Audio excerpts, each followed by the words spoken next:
Welcome, everybody. Feel free to say hello in the chat and say where you're zooming in from.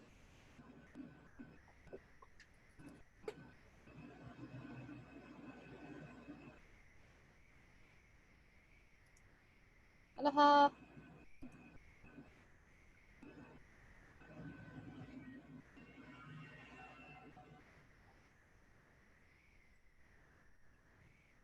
We have Adele. She's zooming in from Wailupe.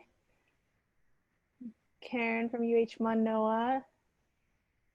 Anne from Juneau, Alaska. So cool. Makiki in the house. Hi, guys. Hi, Dr. Jolly. Hi, staff. Palm Springs.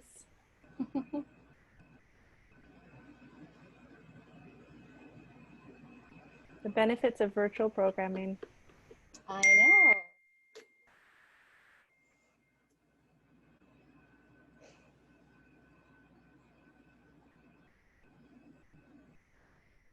Okay, we'll give ourselves maybe a couple more minutes before we get started.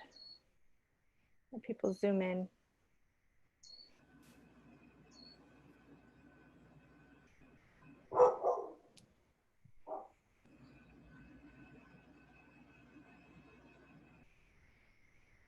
Hi, Paul from Palm Springs.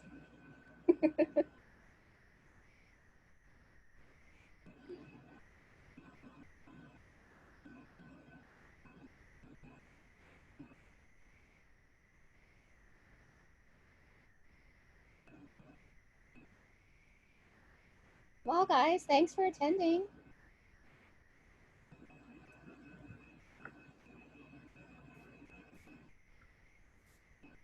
Okay.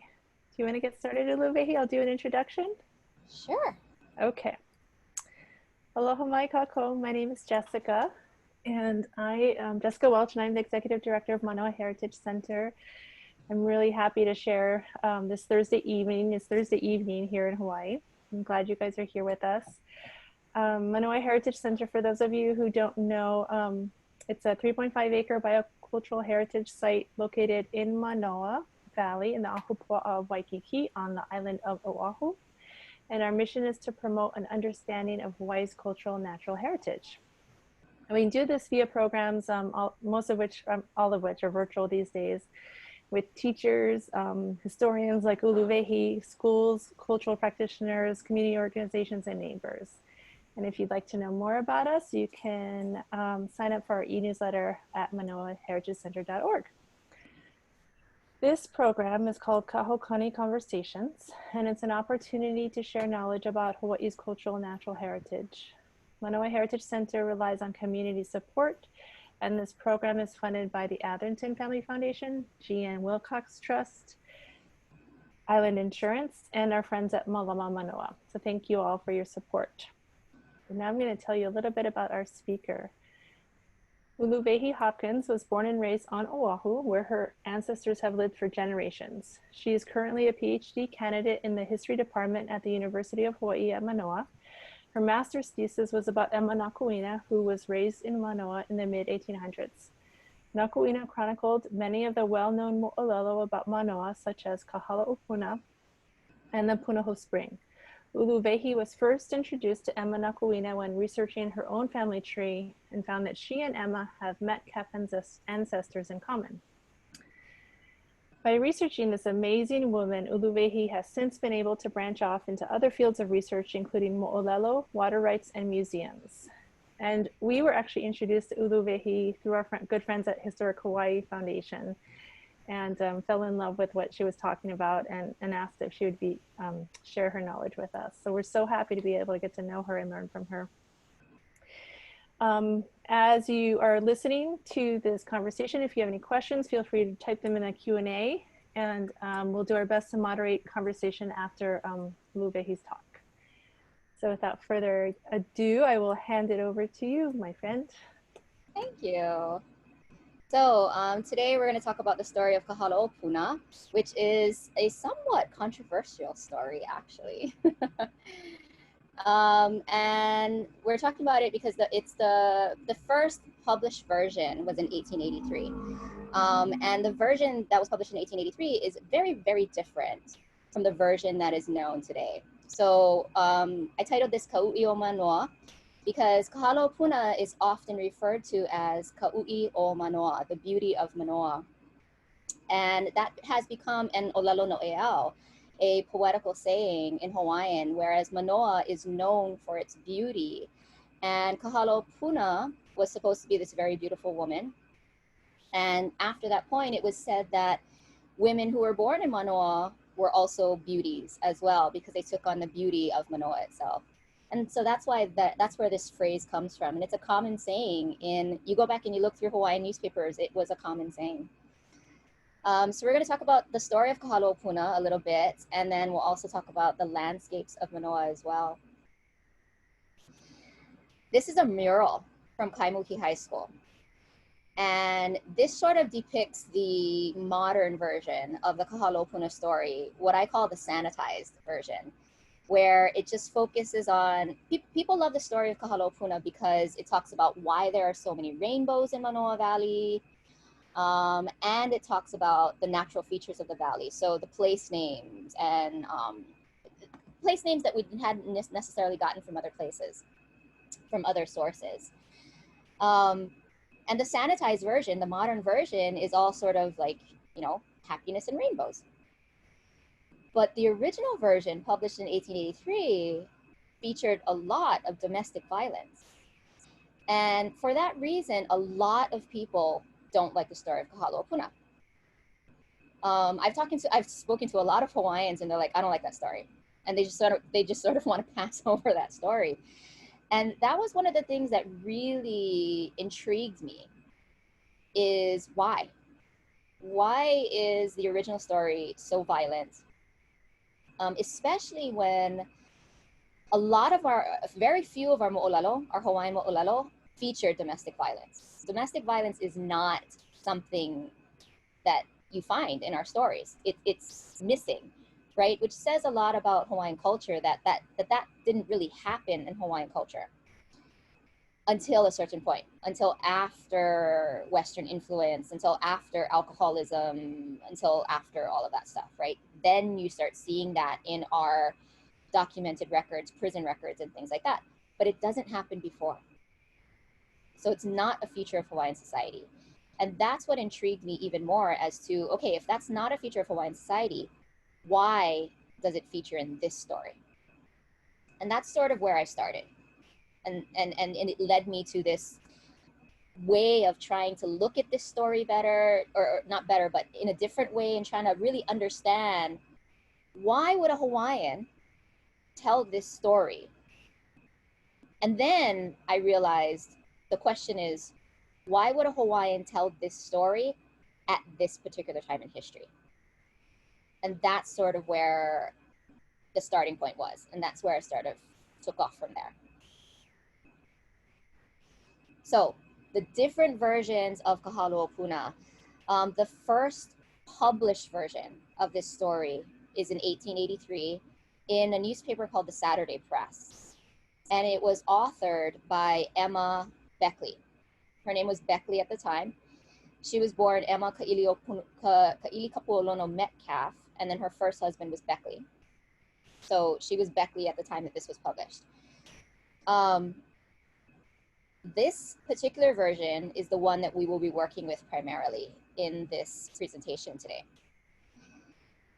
Her version gets reprinted several times. It gets reprinted into a book called The Legends and Myths of Hawaii. But that version has some changes, some slight changes, but although they're slight, they're very, very significant.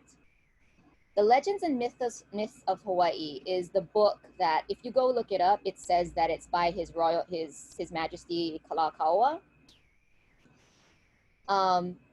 He didn't write it. It was authored by a guy named Daggett. And if you notice, the publication date is 1888, just months after the Bayonet Constitution. So they used this book. They published a whole bunch of Hawaiian legends in this book, and they used the king's name, but all of these legends in this book were heavily edited to give a twist to all the stories, to make the Hawaiian sound more savage, because what they were really doing with this book was promoting American ideals in this book, right? Because after the Bayonet Constitution, that's what these guys were doing. They wanted to push for annexation to the United States. So this book was one way to promote that, by painting the Hawaiians as sort of superstitious and savage and irrational. So Emma Beckley's version of Kahalaopuna is almost the same version in this book, The Legends and Myths of Hawaii, except for some minor changes, but small changes, yet significant changes that turn it from being a very culturally meaningful story into something that people then take and slowly but surely sanitize it and turn it into all about being about, pretty rainbows. Yeah. So we can blame that book, The Legends and Myths of Hawaii, for that transition over the years. The next version was in 1904 from her. Okay, so after she publishes this first version, she republishes the story of Kahalaopuna a few more times. Her book in 1904 called Hawaii, Its People, Their Legends, Kahalaopuna is featured in that booklet, but that booklet is very small. So in that booklet, she really seriously condenses the story into a much shorter version. But the outlines of the story are the same. Then in 1907, Thrum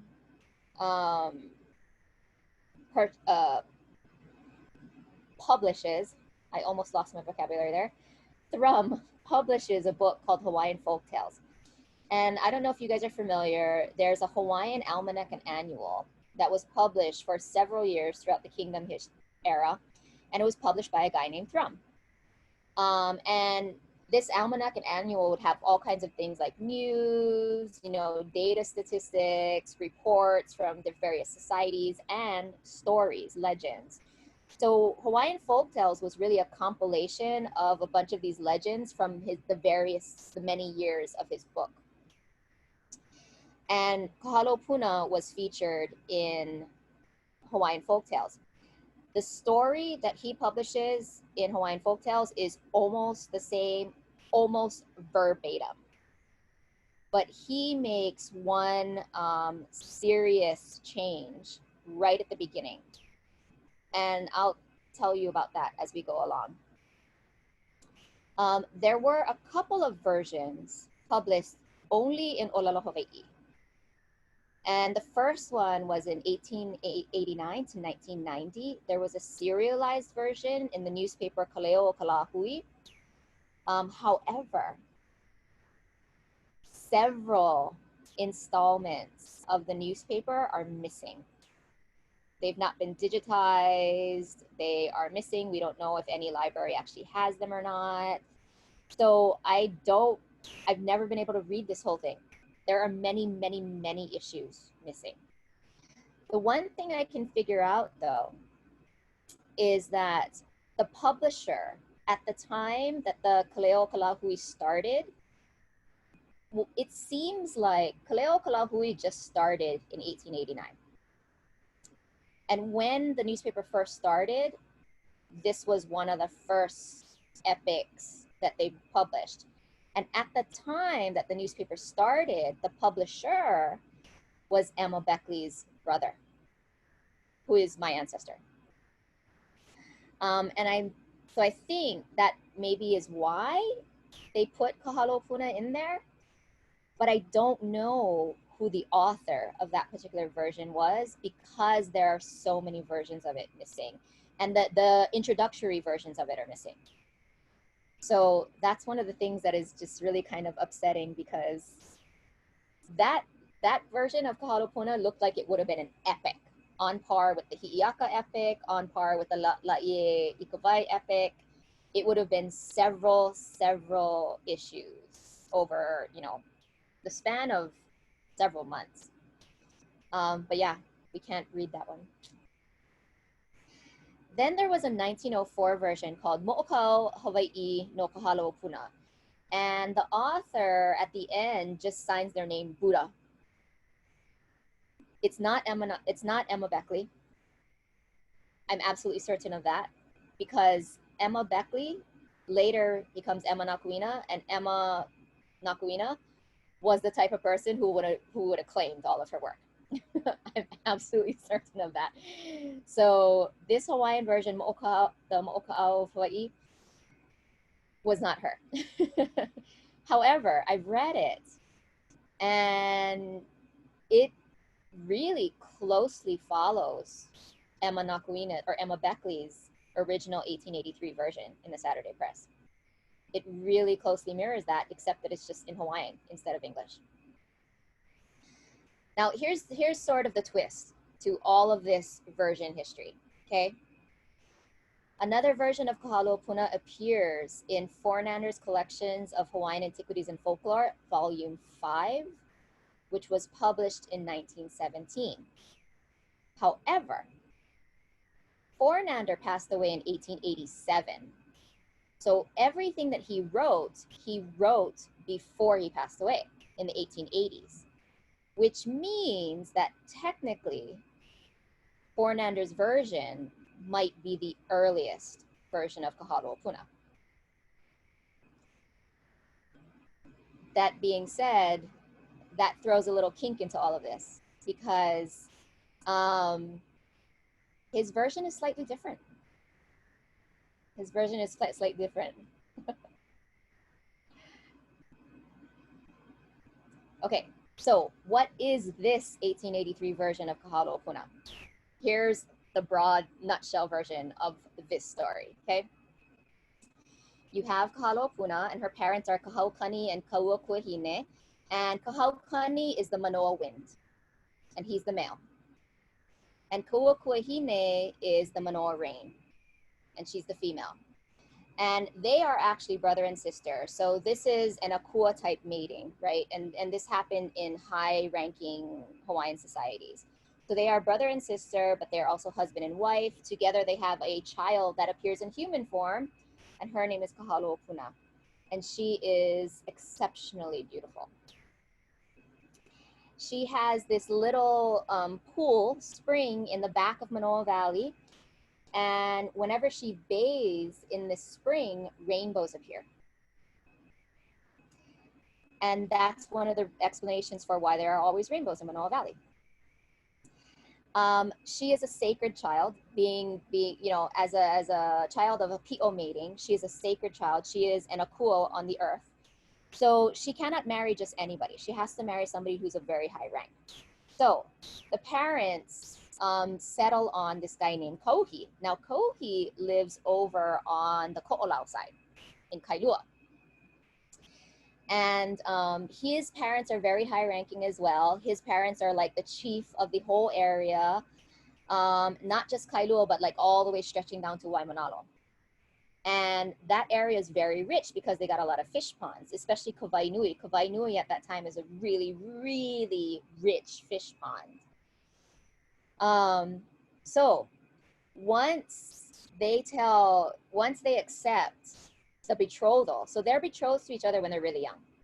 Once the parents on both sides accept the betrothal, the deal is, you know, they understand that Kahalaopuna is actually higher ranking than Kohi. So the way that Kohi and his parents sort of show their respect for the fact that they were chosen is that every single day they send her food from Kawainui. So every single day you've got somebody traveling, bringing her food all the way from Kawainui, all the way over to Mānoa. So this happens for years. Now, Kahalaopuna, she is secluded, right? Because she's not for any man to touch until her husband. So she lives a rather secluded lifestyle. She lives in this enclosure that's marked off by pulo ulo'u.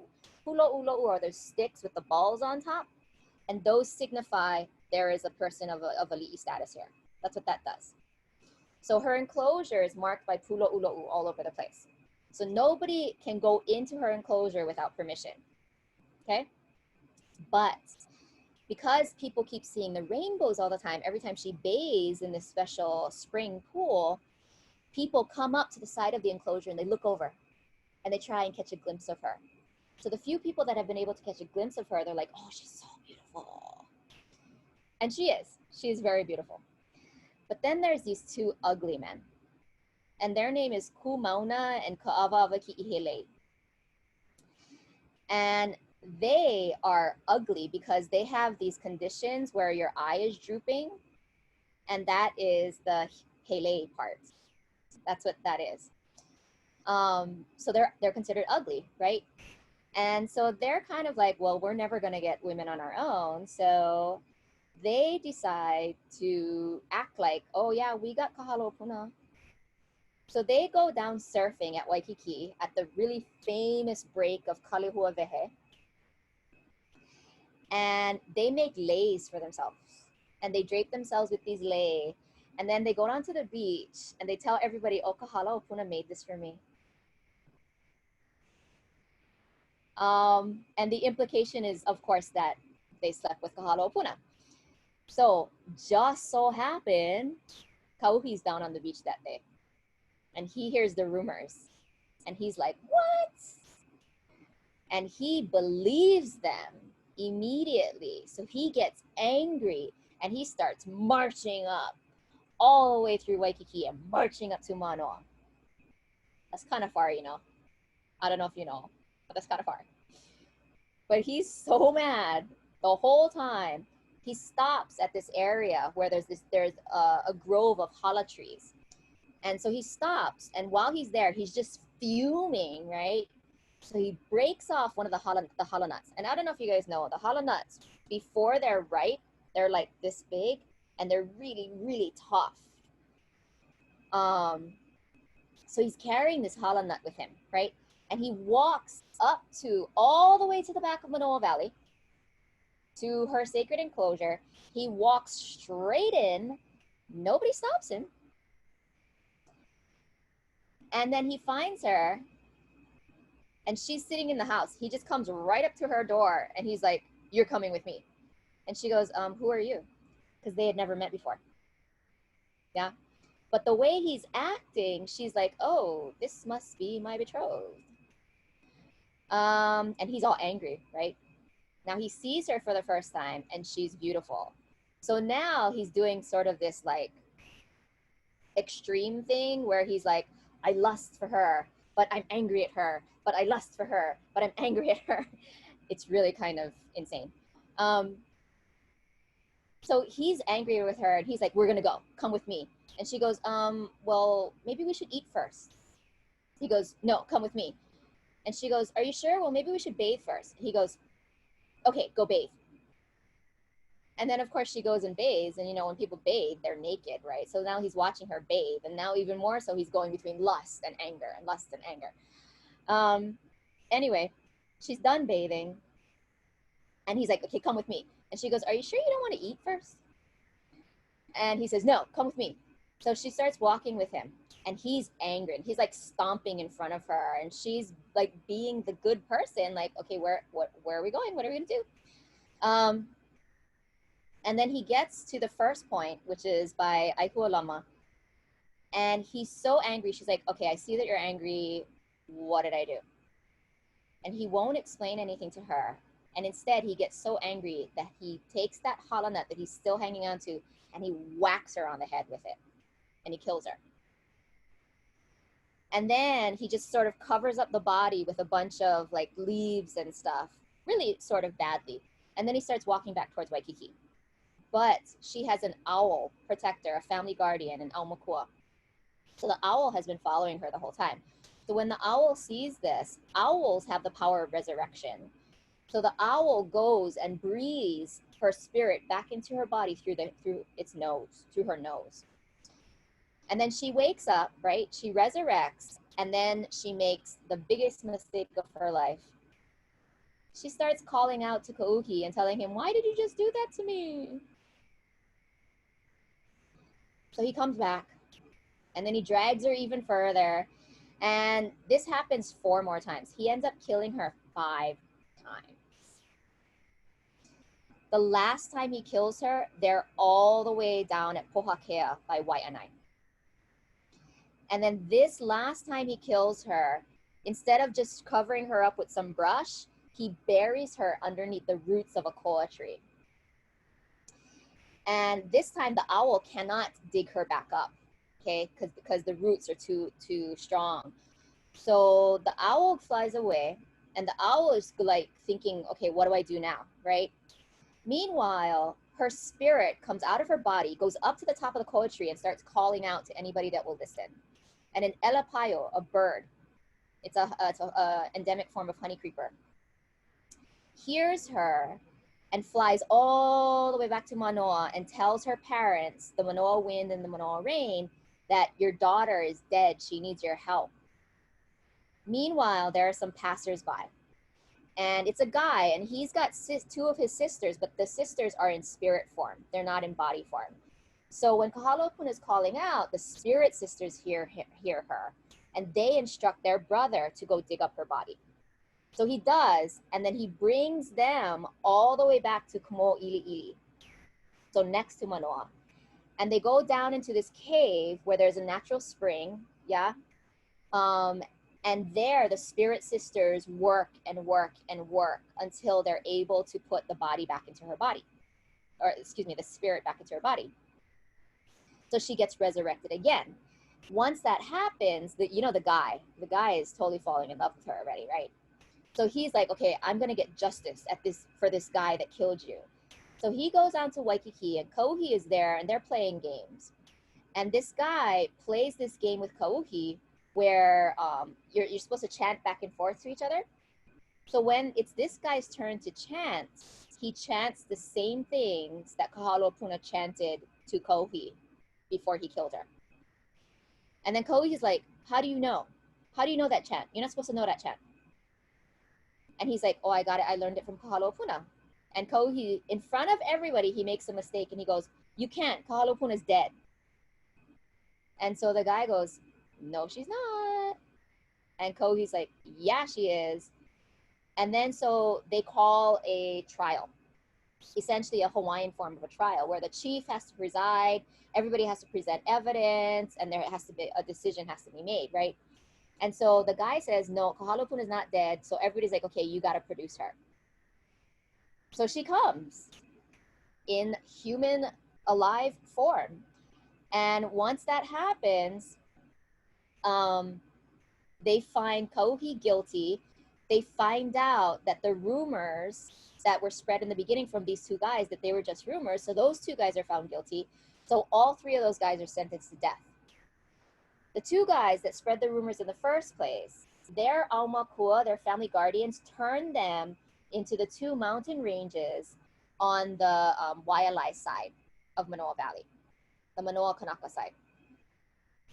And Kauhi, his body gets buried along the beach, but that night the waves come up and take his body out into the ocean, and his aumakua are sharks. So he turns into a shark. Now, everything is good for about 2 years. Kahalaopuna's kahuna, which is her grandfather, tells her, you can never go into the ocean again, And she's like, okay. She marries the guy that saved her, and for 2 years, everything is beautiful. Everything is wonderful. But then, after 2 years, one day, she conveniently forgets what her kupuna told her. And it's a really pretty day, and she goes out into the ocean. And as soon as she gets out into the ocean, the shark comes up and grabs her. And it's like a scene from Jaws. It's like that, yeah? Like he literally pops up out of the ocean and grabs her in his jaws and then pulls her down so that everybody witnesses this. And then drags her all the way down to Waianae, to Pokai Bay. You know that the sandy part at the bottom of the bay where all the turtles come? Right over there.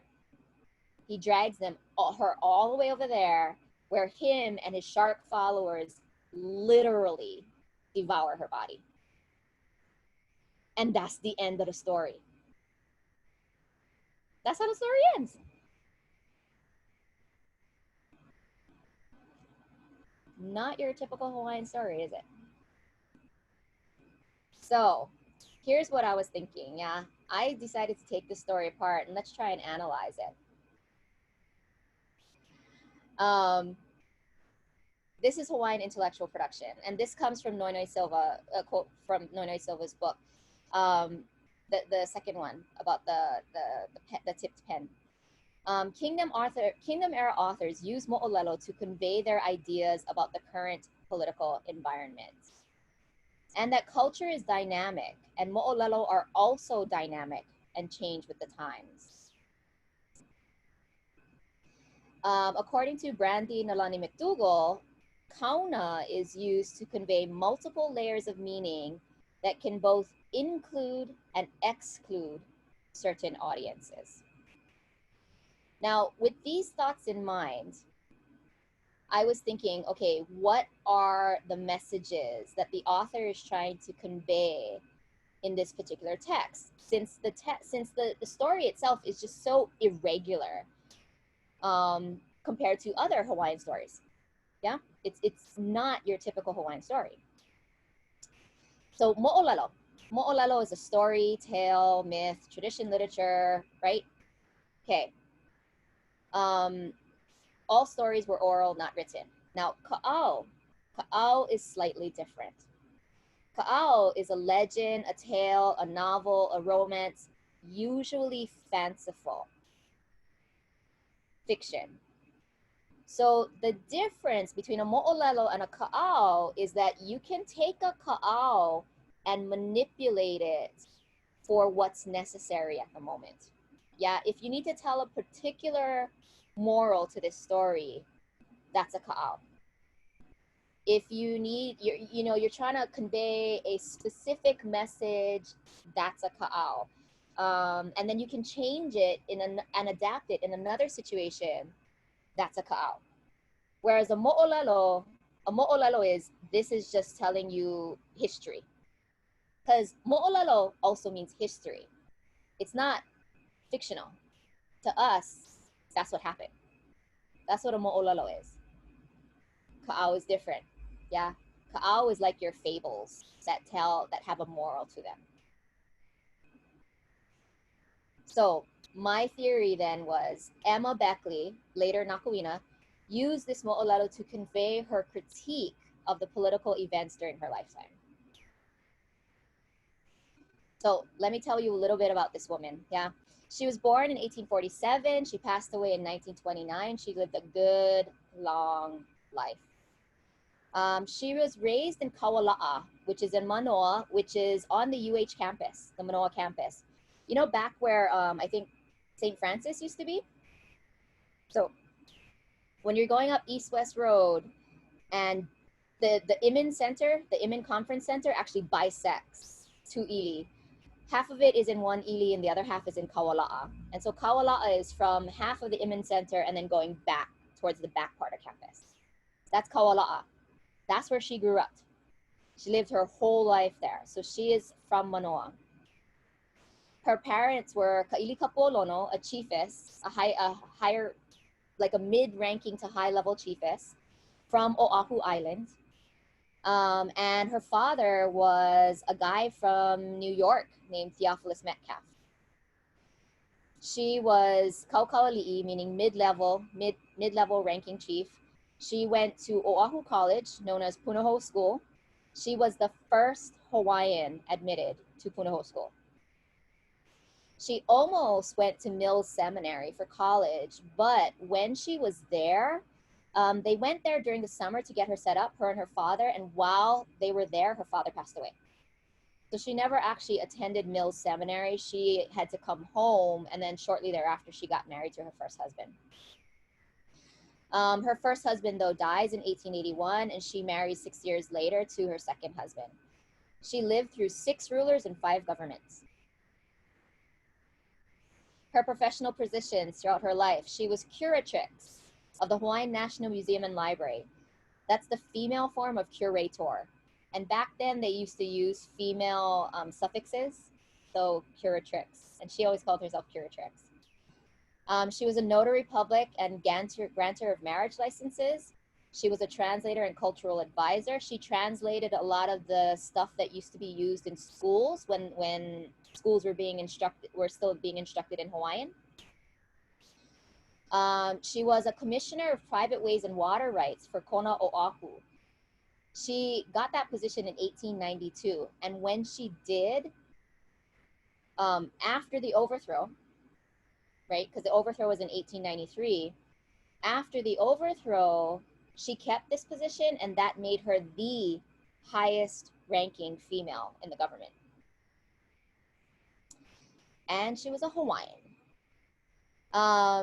She presided over issues of water use and rights, much like a judge does.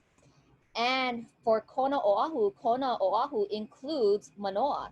So she was presiding over water cases in the place where she grew up, and she knew these water rights intimately because she grew up there. She and Tewira Henry, who writes about Tahitian history, were the first two women admitted into the Hawaiian Historical Society. And she was a member of the Daughters of Hawaii. As a kaukaua, she associated with the ali'i during the kingdom era all the time. As a child, when she's only about maybe 8 or 9 years old, maybe, Kamehameha IV chose her to be trained in traditional water use and rights. So that says something. I firmly believe that through her mother's family line, that was their kuleana for centuries, was water rights. And that's why Kamehameha IV would choose her to learn that. That just makes sense. You don't just choose somebody who doesn't have the genealogy and the aptitude for it. He also made her custodian of the laws of the Kamehamehas. And she became an authority on all the workings of ancient laws. Because she was also of ali'i status, she was what you would call a lady in waiting to Queens Kapi'olani and Queen Lili'uokalani. So, for example, when they go on trips, she would go with them. If they started a new women's bank, which Lili'uokalani did, then Nakuina was right there with them. If they had a quilting group, she did that. If they started a literary society, she did that. Yeah, that's what that means. She has some 22 known publications that I know of. There might be more. I just haven't found them all yet. But they're all in English. And that was another thing that perplexed me about this story, because she spoke Hawaiian. She was fluent in Hawaiian. Why are all her publications in English?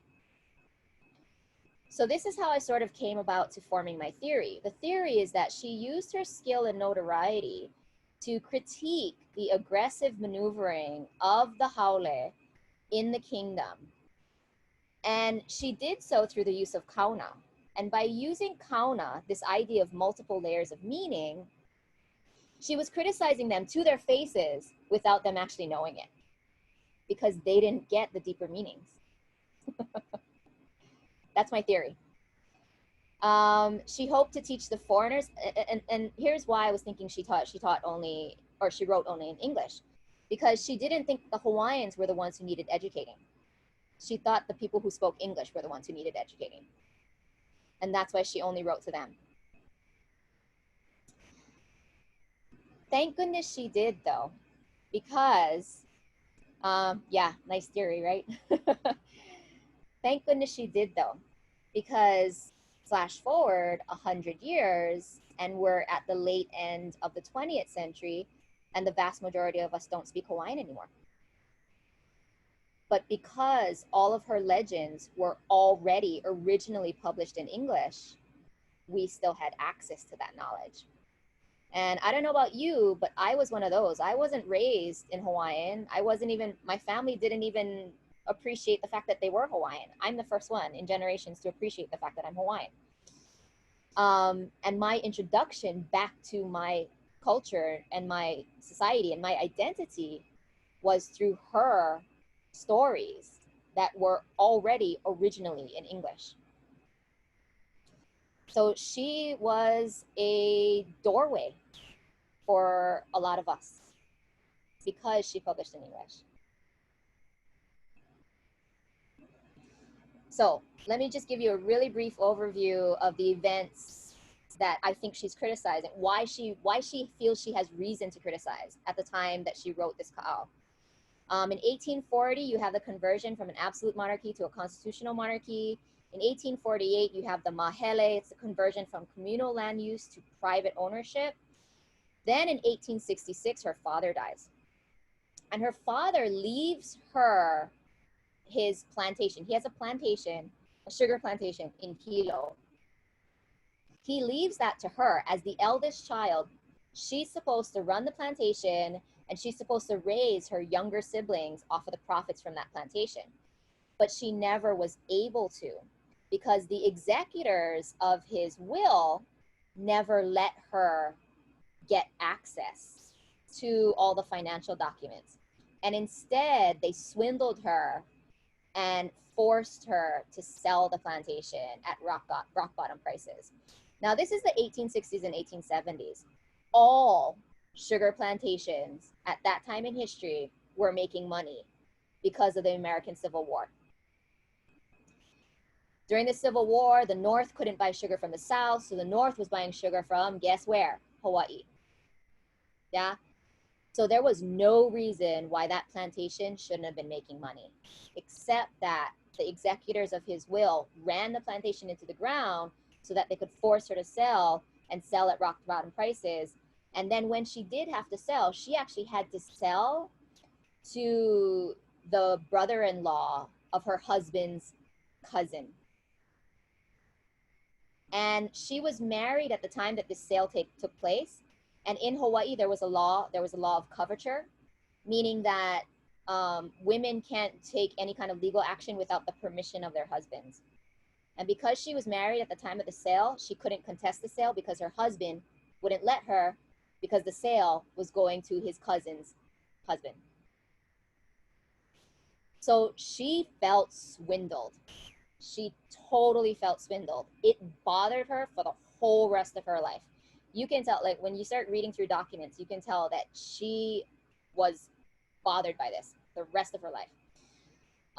Then in 1875, you have the first reciprocity treaty. And the first reciprocity treaty doesn't cede any land to the United States, but there was a lot of talk leading up to the first reciprocity treaty about ceding over Pearl Harbor. And that's when Hawaiians started to really become disgruntled with all of these foreigners in Hawaii because they're like, how dare you talk about giving away our land? So these are all things that did influence her by the time she published this ka'au, right? Kahalaopuna is first published in 1883. These are all the things that she's already witnessed. She's in her mid-30s already, lived a lot of experience by the time she publishes Kahalaopuna. So what are the kaunas? Now there's tons and tons of kaunas. I wrote an article on this where I do like a whole lot of in-depth analysis. Here are just a couple of examples. Her name itself, Kahalaopuna. There is an olelo no'eau, a figurative saying that talks about na halaopuna, which is na halaopuna ea ea. I don't know if you guys heard that. I'm not a very good singer. But anyway, it's a figurative meaning. It talks about the strength of something, even when it's been being inundated by salt water and waves all the time, yeah? And yet those hala trees along Puna, they don't die. So it's a figurative meaning talking about strength. Plus hala is to sin or to pass on. Puna is a source or a spring. So you could read Kauna into this many different ways. Kahalaopuna is talking about the strength that she exhibits in continuing to face Kauhi. But at the same time, she eventually does die. So it's the passing on of this source, this life force, this spring of Hawaiian knowledge that makes us good, and that is essentially killed and passes on at the end of this story. Kauhi. Uhi means to conceal or to overwhelm. It figuratively means to conceal or hide the truth. And that's exactly what Kohi does throughout the entire story. He doesn't want to tell her why he's so mad, yet he just wants to be mad and kills her, right? And then you have Kumauna and Ka'avava Ki'ihele. The Makahele ailment is the one that they have with the droopy eyes. They become peaks along the Manoa Valley ridgeline. Kumau is a bowl shape.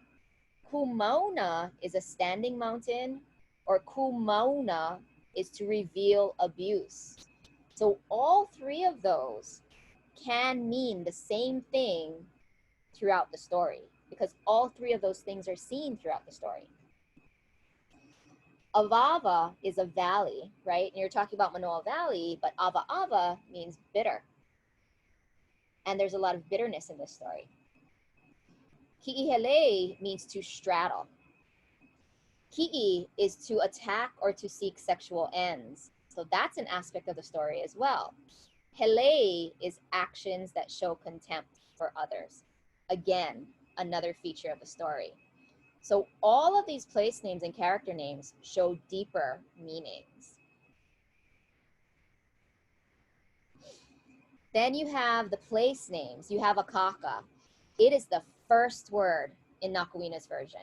It is also the first word in Thrum's version that I mentioned earlier, except that in Thrum's version, he makes one change. He says Akaka, and then in parentheses next to it, he says laughter. Because that's what Akaka means in Hawaiian. It means laughter. But that's not what this means. This means Akaka, meaning clarity, visible, distinct. In Emma Nakuina's version, Akaka is the name of the grandfather, and it is a prominent ridge at the back of the valley. And by invoking both the name of the grandfather, the name of the ridgeline in the back of the valley, and invoking clarity, by making that the first word of this story, she's sort of making like an invocation, like the opening word of a prayer almost. And if you know Hawaiian language, so back then in 1883, if you are a Hawaiian language speaker and you know what Akaka really means, you know from the very beginning, oh, she's trying to make things clear. And that gives the whole story another deeper layer of meaning that the English language readers wouldn't have gotten. Kahaya Manol, which is the place where she lives. It could be translated a number of different ways. The offerings of the masses, the break in the stream, the sharks following, or the sacrifice of the shark.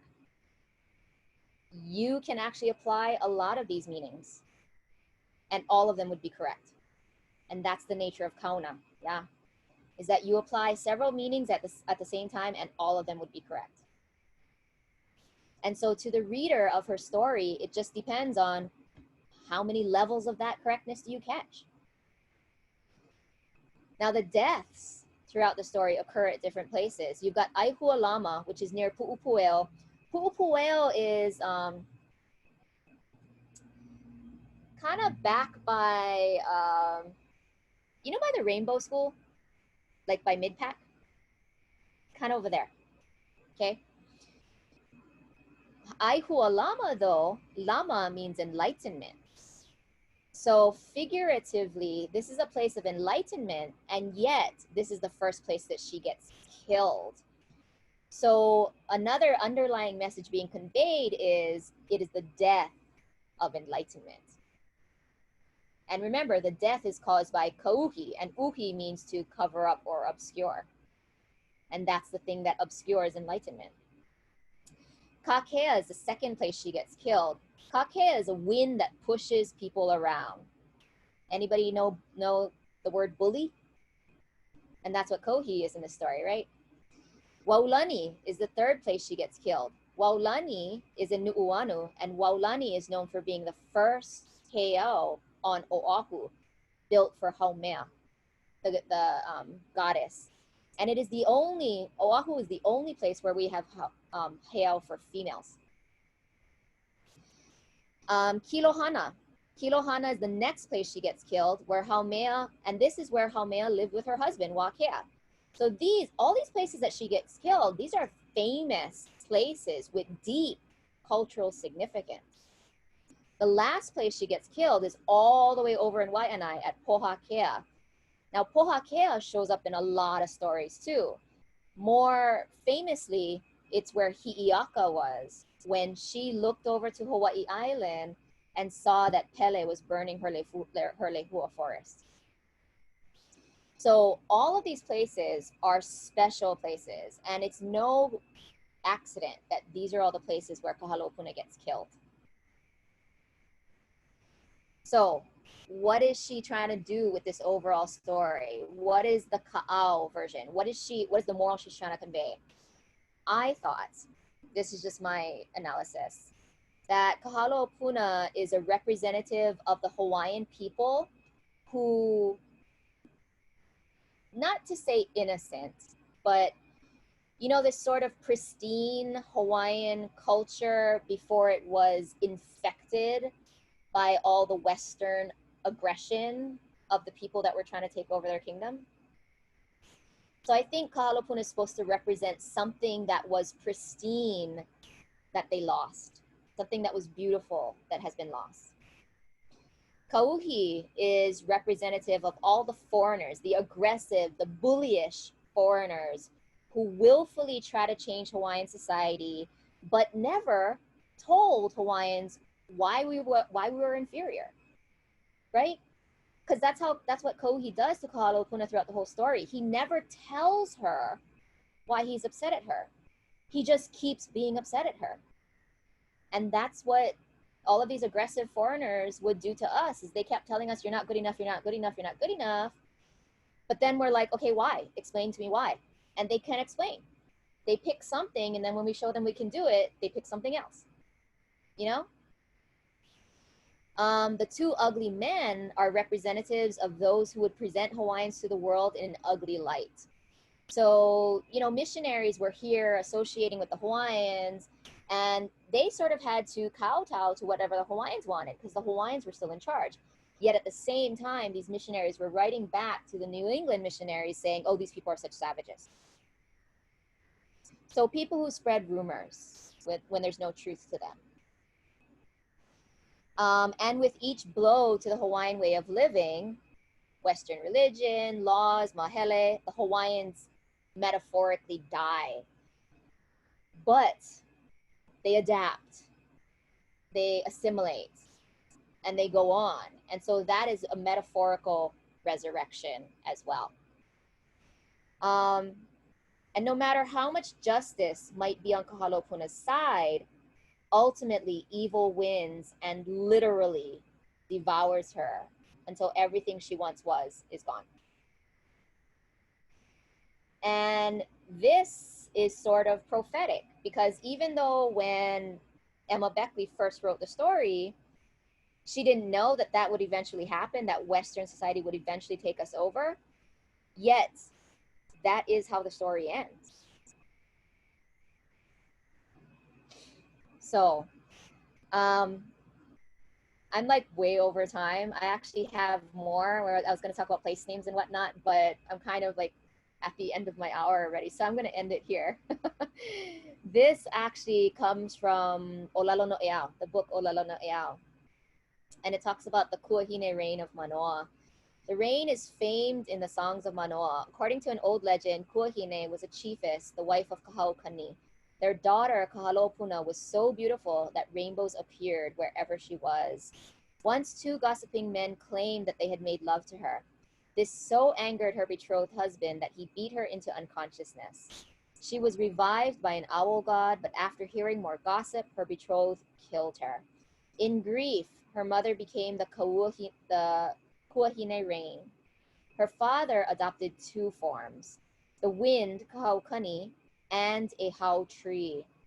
It was said that this tree moaned in grief whenever a member of royalty died. So this story has become famous, and so has Kau'io Manoa. And it's just kind of ironic that the Kau'io of Manoa has such a ugly story attached to it. But yeah, I'm going to end it there since I've already spoken for an hour. Thank you so much, Uluwehi. Thank you, thank you, thank you. That was one of the fastest hours I've ever had. Thank you. Okay, so we have a question popped up here. Someone's asking if there was no domestic violence in pre-contact Hawaii. We can't say for sure that there was no domestic violence. What we can say for sure is that it wasn't accepted behavior. And what we know is that in Hawaiian society, there were a lot of strong women. Female strength was a normal characteristic, a normal behavior. So we can't really believe that they would have stood for that. And, domestic violence, part of what domestic violence is because in this Western society, we feel trapped with this one partner. But in Hawaiian society, we don't have those trappings either. We didn't have single marriages. You have people that were free to go off with new partners at any time. So there's a lot of reasons why domestic violence wouldn't have been accepted in Hawaiian culture. And that's why very few stories even feature anything even remotely like it. That makes sense. There's another question in the chat about, do you think Emma made the story up or she changed an existing legend? That question has been asked a lot. And I have been pondering that one for a really long time. And I have to conclude, no, she didn't make it up. It was an existing legend. And that's where the Fornander version comes in.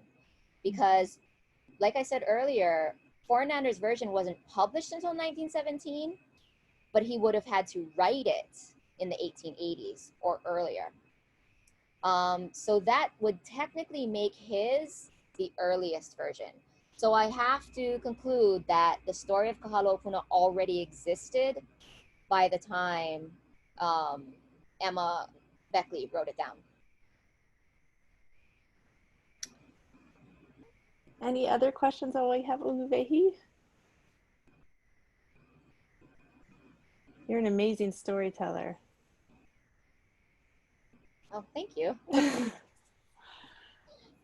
I see a lot of thank yous. Here's a question. Hold on, they're moving just a second. Where do you think the version where, oh, this is a good question. I had this one in my mind too. Where do you think the version where Kohi is the giant on Wa'ahila comes from? I haven't seen that version, but I'm guessing it is connected to the story because if you recall, Kumauna and Kiavawa Ki'ihele become mountains along that ridgeline where Wa'ahila is. So I think that it's just sort of a manipulation of this particular story, or somebody just got the details wrong or something like that. How is Fornander's version different? Okay, well, Fornander's version is much shorter. Fornander actually has the different characters too. He says Kauokuahine is the father, and the mother's name is Kaho'ia Mano. The place in this version where she lives is Kahaia Mano. And Kahaukani isn't even mentioned at all in Fornander's version. And Fornander's version, Kahalaopuna only gets killed one time. But when she does get killed, it's all the way at Pohakea. And actually, Fornander's version has a happy ending because her spirit calls out, somebody resurrects her parents actually come all the way over there, they bring her back, they resurrect her body, and then they live out the rest of their lives happily in Manoa. So Fornander's version has a happy ending. Let's see. Did you read here's another question. Did you read the one where Kahalaopuna is in the Owai and her people are looking for her, but they only see mud and seagrass? Have you read No, that version? I don't know that version. Okay, and then here's one from Melissa. Your ancestor Emma was an amazing woman. Does she have a biography, and is there written record of Mānoa water management cases? Good question. Okay. The only biography of her is my master's thesis. So yeah. So there is. Not my ancestor actually, she's like my great grand aunt. I'm descended from her brother. But yeah, the only biography of her is my master's thesis.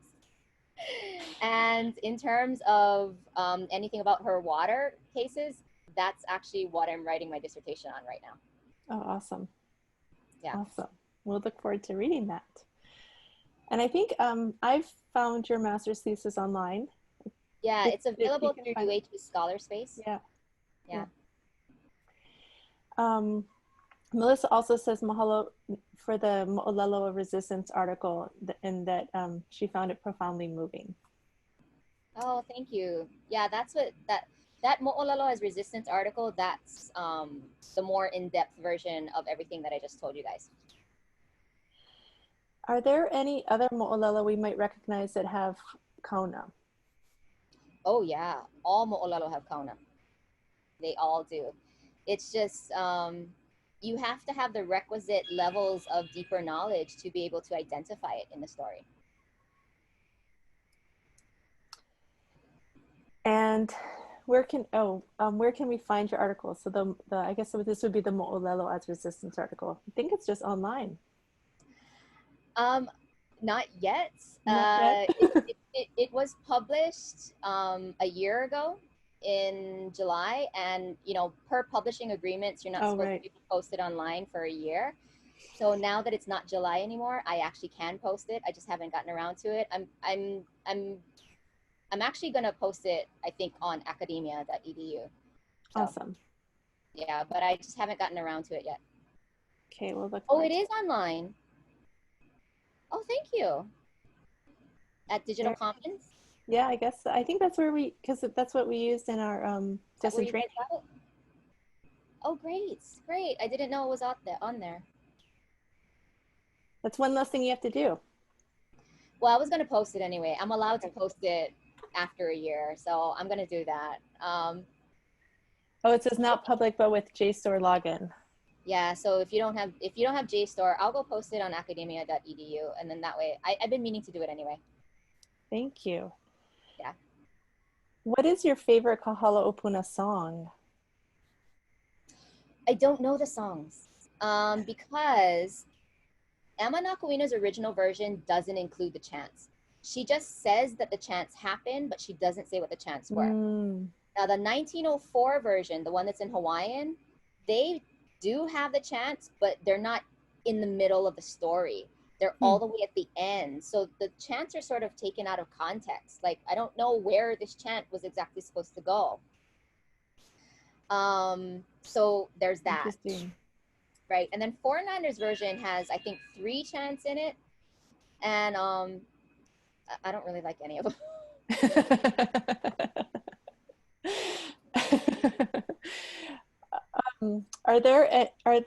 Are the Hawaiian names of mountains and other places in Mānoa widely known? And can you suggest a source where we can find them? Not that's one of the reasons why people like this story, because it's one of the few stories that does actually name the mountains. And I know we're over time, but there's something I actually really want to show you guys. Let's do it. Absolutely. Are you guys okay with that? I'm okay with it. And if someone's not okay, they can dismiss themselves. Right. Okay. I do want to show you guys this first. So this is the opening lines for Emma Nakuina's version, the 1883 version, the first one. Akaka is a projecting spur of the mountain range at the back of Manoa Valley. It is the ridge between Kolowaluhi and Lua'alaia and running back to and above Waiakeakua, the water of the gods. So, okay, if you look at the back of Manoa Valley, right, this is a view sort of looking this way towards the Ewa side. And so this, I guess, I'm not entirely sure because, you know, perspective is a little bit hard when you're not standing there, right? But I'm guessing this is where Konahuanui is. So that's the side. Behind that would be Kaneohe Kailua, okay? Now, if we take Nakuina's words, Akaka is a projecting spur of the mountain range at the back of Manoa Valley. It's the ridge between Kolowaluhi and Lua'alaia and running back to and above Waiakeakua, the water of the gods. I'm thinking Akaka is what we now call Mount Olympus. Because here's a map. Okay, so this is Lua'alaia, the Ili of Lua'alaia, right? Which is over here, and Konahuanui would be over here then, yeah? So if you take her words, between Kolowaluhi, which is over here, Kolowalu, and Lua'alaia, and running back to and above Waiakeakua. This is Waiakeakua. And the projecting spur would be Mount Olympus. Very cool. And yet everybody calls it Mount Olympus. Nobody calls it by a Hawaiian name. So if I'm taking her description, I think that's what we're supposed to be calling Mount Olympus. Akaka. Yeah. Or Or Akaka, yeah. Okay. Yeah. So yeah, I mean, I really wanted to show you guys that one because I was really excited because I just figured that one out today. Awayo Limu. Okay, I gotta go look up that story then, where you found that one. Oh yeah, it's a road in Papakolea. Interesting. Yeah, and Papakolea is right by here too. So.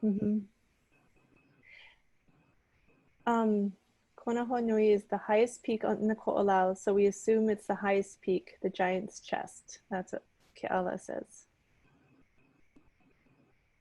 Yeah, yeah. But I know that in that other picture, let me go back a little bit. So I know that in this picture,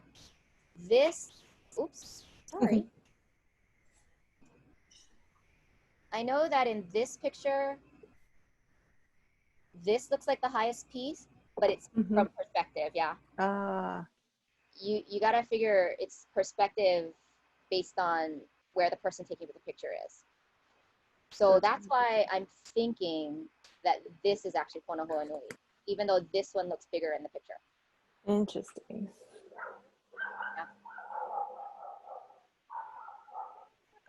Yeah.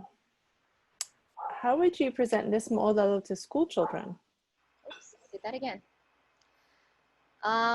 Well, there are severely watered down versions of the story. And I suggest you get one of those. I bet you have a hard time with those, yeah. I do. Yes. This was actually, Kahalaopuna got so watered down that at one point it actually became a keiki opera. Oh my goodness. It was actually presented as a keiki opera at one point, yeah. Huh. There's a children's book. Yes. Yeah, and that's based on that keiki opera. Interesting.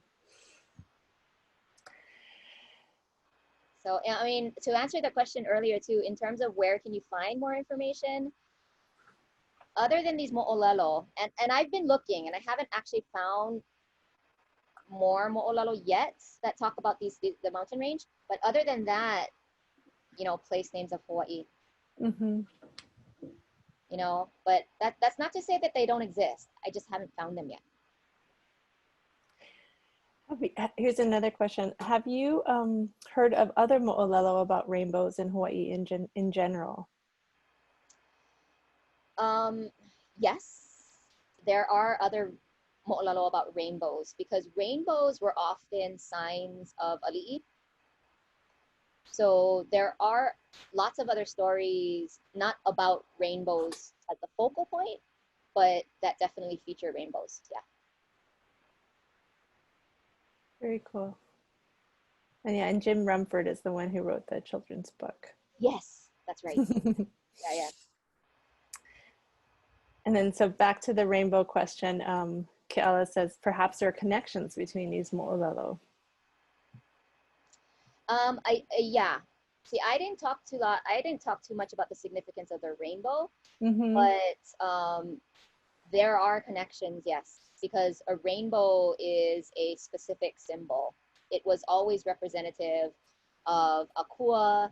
It was representative of it's a kinolau of Wakea, because figuratively, or maybe even literally, it's the sign that Wakea is, communing with his wife, Papa. And that's why it's a sign of Akua. Oh my And God. rainbows are also aumakua of certain ali'i lineages. Rainbows are considered aumakua of some. So yes, they are all connected. Every time you see a rainbow, it's for a reason.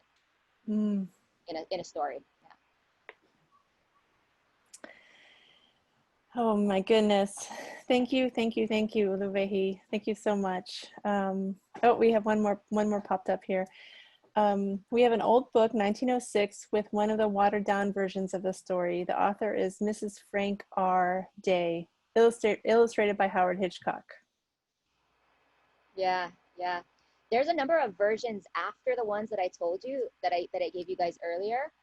And I sort of just discarded all of those because I looked up a bunch of them and they were very much just the watered down versions of those originals that I previewed. Yeah. Yeah, they all probably refer to the originals.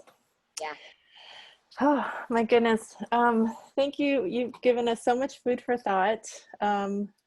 This is a story that we share at Mānoa Heritage Center, but I don't know. I think we're gonna have to think a little bit more about this one. Yeah, it's not just about Manoa specifically. Right. It's about a larger social and political context. Mm-hmm. Yeah. Which is important. This presentation is recorded, and so we'll share this with everybody, the recording rather, with everybody in a day or so. It takes a little bit to process. And I want to thank you. I know you can't see everybody's faces, but I can tell that they're all smiling. And thank you from the bottom of all of our hearts for sharing your knowledge with us, Uluwehi. And I'm so glad you're on this path, and that we get to just sit and listen and learn from you. Thank you. I'm glad you guys enjoyed it. We loved it. We have a million mahalos here in the chat. Oh, thanks. And have a wonderful evening. You too. Thank you, everybody, for coming. Aloha. Aloha.